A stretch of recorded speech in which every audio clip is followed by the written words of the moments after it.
Japan के prime minister office से tweet आया है कि नॉर्थ कोरिया ने बैलिस्टिक मिसाइल्स लॉन्च कर दी हैं जापान की तरफ। न्यूज ये है कि नॉर्थ कोरिया ने 10 unidentified ballistic missiles towards the sea of Japan launch कर दी है। ये मिसाइल दोपहर के 1:20 पर डिटेक्ट हुई थी। क्यों?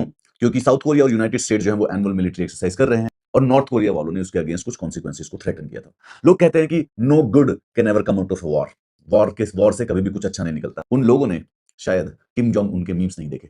जब से ये ईरान इजराइल वॉर स्टार्ट हुई है, there is like internet is flooded with the memes of this guy, specifically सिर्फ इसलिए कि बेचारा ये बड़ा डिक्टेटर है, इसके पास न्यूक्लियर बॉम्ब भी है, लेकिन ये वॉर में पार्टिसिपेट नहीं कर पा रहा। कोई भी देश, चाहे रशिया हो, चाहे यूएसए हो, चाहे इजराइल हो, चाहे ईरान हो, बेचारा इससे आके वॉर नहीं करता। एंड उन मीम्स का क्रक्स ये है that he is feeling left out. तो एज आई सेड, जैसे कि prime minister office of Japan ने कहा कि कोई बैलिस्टिक मिसाइल लॉन्च हुई है, बोर हो रहा था, क्या करता। इसकी मीम्स का पर्पस ये है कि वो जो आपने मुन्ना भाई का मीम सुना होगा ना, बहुत तकलीफ होती है जब आप योग्य हों और आपकी लोग योग्यता ना पहचाने। कि भाई अगर खामेनी पे अगर आपने अटैक किया क्योंकि वो बहुत बड़ा डिक्टेटर है, तो क्या किम जोंग उन एक डिक्टेटर नहीं हो सकता है? क्या हमारी इज्जत नहीं है कि हमारे ऊपर भी लोग अटैक करें? ट्रंप ऊपर वाले ने दिया, सब कुछ है, मिसाइल्स है, बॉम्ब है, रॉकेट है, बस एक दुश्मन की कमी है भाई, बनेगा क्या? Hilarious memes are going. इसके पास, बेचारे के पास सारे के सारे बड़े बड़े बम हैं, लेकिन कोई इससे लड़ाई करना नहीं चाहता, कोई इससे वॉर करना नहीं चाहता। अब वो पुराने वाला नॉस्टैल्जिया, अब जब बॉल खरीदने के पैसे हैं पर साथ खेलने के लिए कोई दोस्त नहीं बचा है। द टर्न इज दैट कि basically for a war you need an enemy, लेकिन काश ये उसी एनिमी को दोस्त मान लेगा अगर कोई इसके ऊपर अटैक कर दे। बस इसको मौका चाहिए कि कैसे मैं अपने डिक्टेटरशिप वाले बम को यूज कर सकूं, मेरे भी इंटरनेशनल न्यूज बने। किम जोंग उन मिसाइल छोड़ने के बाद वॉचिंग द केओस अनफोल्ड, ये कितना रोली पोली सा, जैसे मतलब पैंडा जो होता है ना, वो एकदम कुंफू पैंडा जैसा गोल मोल आदमी है, बेचारा प्यारा सा यार। पता नहीं इसको क्यों इतना डिक्टेटर विक्टेटर बोलते हैं। अभी रिसेंटली इसने अपनी बेटी को अपना सक्सेसर घोषित किया, जो कि मैं मानता हूँ कि फेमिनिज्म के लिए बहुत अच्छा स्टेप है।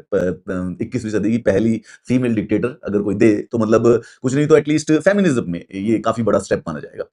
एंड इसके कुछ वीडियोस इसकी बेटी के साथ आने लगे। ये रोली पोली सा टेडी बियर जैसा डिक्टेटर जो है गर्ल डैड के नाम से जाना लगा। मतलब कि अगर आप गर्ल डैड पर्सनैलिटी रखते हो तो आपकी पुरानी 20 साल की जो पीआर है, पूरी इमेज सुधर सकती है कुछ ही हफ्ते के अंदर अंदर। 4 दिन हो गए सर, एक मिसाइल नहीं आया हमारे एरिया में। जब तक बोलूं चेक करता रहे, कोई खेलने नहीं आ रहा यार बेचारे से, is feeling left out. King Jong बेचारा खुशी से हो गया कि एक मिसाइल बस नॉर्थ कोरिया में गलती से गिर जाए तो मैं बताऊं सबको, बड़ा इसने मौका ढूंढ लिया है। देखो, लॉन्च वन मिसाइल, खुद को लॉन्च कर दे और इजराइल को ब्लेम कर दे, बस मुझे मौका दे दे, एक बार न्यूक्लियर बम प्रयोग कर लेगा।